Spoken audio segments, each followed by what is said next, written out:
Like we get out there to our spot, and then all of a sudden, what would you say is popping up everywhere, all around us? Orbs. Orbs. Yep. Orbs were everywhere. I mean, you hear about orbs and it's just a rare occurrence, and we were seeing orbs almost every night, except for that one night that it rained and we couldn't go out. That was the only night.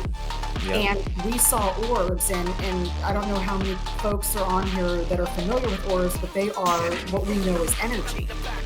And they are sometimes associated with the paranormal, other times associated with Bigfoot and cryptids.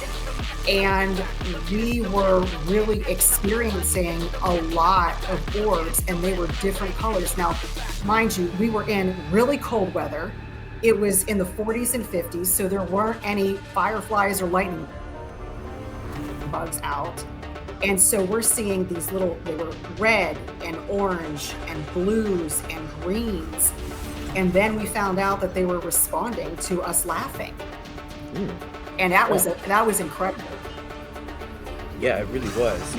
And like you said, orbs are always associated with anything with the paranormal and cryptids, and I don't know exactly what it is, but I would be very interested to know, like, if anybody has any good information about what the color association is, because I know that we saw white, red, green, and blue.